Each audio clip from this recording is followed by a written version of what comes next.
안녕하십니까. 네. 자, 오늘은 저번 시간에 이어 이제 부동산 등기에서 공신력에 대한 얘기를 드릴까 하는데요. 부동산 등기의 공신력이란 등기에 의하여 이제 공시된 내용을 신뢰하여 거래한 자에 대하여 이제 그가 신뢰한 대로 발생시킨 효력을 말하는데요. 사실 우리나라는 공시제도를 취하고 있지만 공신력을 인정하고 있지는 않거든요. 만약 공신력을 인정하고 있지 않으면 거래 시에 이제 제3자 보호 문제가 발생하는데요. 물건 변동과 관련해서는 우리 민법 제 186조에 보면 법률 행위로 인한 물건의 득실 변경을 등기하여야 효력이 생긴다고 나와 있는데요. 등기는 이제 부동산에서 물건 변동의 공시제도인데 공시제도로서 궁극적으로나 등기의 본질은 제3자의 보호와 거래 안전을 위한 중요한 공시 방법이라 볼 수 있어요. 여기서 이제 공시제도라는 것은 이제 물건 변동에서 물건의 배타적 특성, 교환적 가치의 중대성으로 인한 제3자가 그 물건의 전부와 변동 상황을 알 수 있도록 외부적으로 알리는 표상을 갖추는 것을 말하는데요.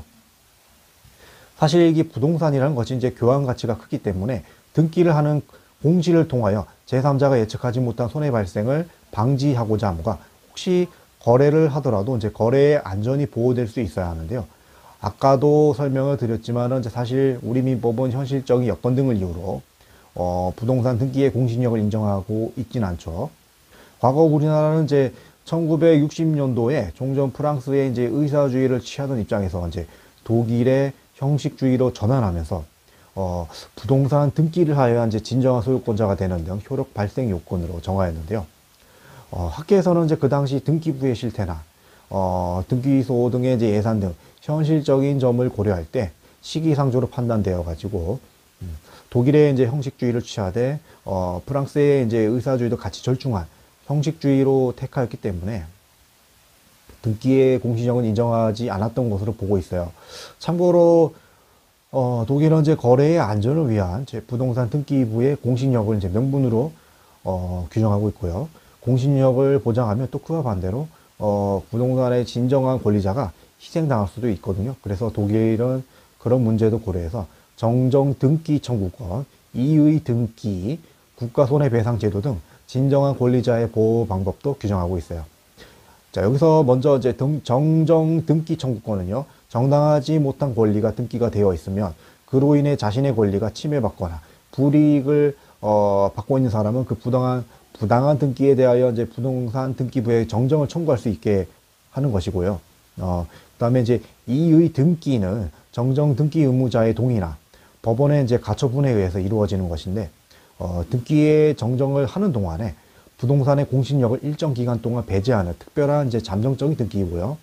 그리고 이제 국가 손해배상 제도는 부동산 등기를 담당하는 공무원이 등기하는 과정에서 고의나 이제 과실로 제3자에게 손해를 일으킨 경우에는 이제 국가가 배상하는 이제 제도인데요. 만약 그 등기 공무원이 중대한 과실로 밝혀지면 국가가 그 등기 공무원에게 이제 구상권도 행사가 가능하다고 해요. 그러나 만약 등기 공무원은 고의나 과실이 하나도 없는데 이제 등기 신청을 한 등기 의무자가 본인의 이제 뭐 고의나 과실로 부실 등기를 한 경우까지는 당연히 이제 뭐 국가가 손해배상 책임을 지지는 않겠죠.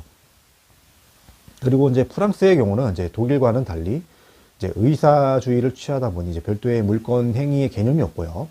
등기를 하기 전에 이제 당사자 간의 이제 의사 표시에 의한 물건 변동도 이루어지기 때문에 채권 효력에 의한 소유권을 취득하고 이전이 되는데요. 그렇다 보니 이제 프랑스에서 공신력은요, 나중에 공시로서 이제 등기를 하는 것은 제3자에 대한 효력만 인정이 되고 당사자 간의 계약이 정확하게 이루어졌다는 공시의 기능을 하기 때문에 공신력은 인정되지 않아요. 다만 이제 프랑스의 경우는 부동산 소유권 이전에 대한 계약은 반드시 공정증서를 작성해 가지고 등기 원인 증서에 대한 이제 공증인의 공증을 받도록 하고 있거든요. 그래서 거래 시에 이제 먼저 가계약 체결하고서 그 이후 약 3개월간에 이제 걸쳐 가지고 계약의 내용, 그리고 뭐 계약의 적법성과 유효성, 그리고 이제 목적물의 동일성, 이제 뭐 각종 제한 사항 등에 대한 이제 공증의 철저한 조사와 검토를 하고 나서 나중에 이제 이상이 없으면 이제 그제야 이제 매매 계약이 체결이 되거든요. 그렇다 보니 프랑스는 이제 등기의 공식력보다는 공증인을 통한 등기의 진정성을 담보하고 있다고 볼 수 있어요.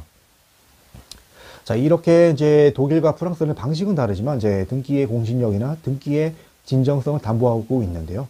현재 우리나라는 아까도 설명드렸지만은 이제 뭐 독일의 형식주의를 취하된 이제 프랑스의 의사주의도 같이 절충한 형식주의를 택하였기 때문에 등기의 공신력은 인정하고 있지 않은 것으로 보고 있거든요. 사실 우리나라처럼 이제 물권 변동의 형식주의를 취하고 있는 국가 중에는요, 부동산 등기의 공신력을 인정하지 않는 국가는 소수에 불과해요. 그렇다 보니 이제 현재 우리나라는 등기를 신뢰하고 거래한 당사자와 제3자가 실질적으로 보호받지 못해서 거래의 안정성이 낮다 보니 이를 보호하기 위해 해당 조항 효력의 일부 제한이나 선의의 제3자에게 주장하지 못하도록 하는 대항금지 규정이 있긴 있는데요. 이와 관련해서 이제 민법에서는 이제 통정허위 표시와 선의의 제3자 보호, 계약 해제 시의 제3자 보호, 그리고 이제 부동산 실권리자 명의 등기에 관한 법률에서는 이제 명의 신탁 약정과 제3자 보호, 그리고 이제 가등기 담보 등에 관한 법률에서는 채무자 등의 말소 등기 청구권과 제3자 보호 등 이제 일부 예외 규정을 두고 있어요. 자, 먼저 민법 제108조에 나와 있는 이제 통정허위 표시와 선의의 제3자 보호는요, 당사자나 제3자 모두에게 무효이어야 하고 선의의 제3자에게 무효를 주장하지 못하도록 최소한의 이제 거래 안전을 도모하고 있고요. 그리고 동법 제548조 제1항에서 계약 해제 시의 제3자 보호에서는 이 경우는 또 이제 또 보호받는 경우와 이제 보호받지 못하는 경우로 나눠지거든요.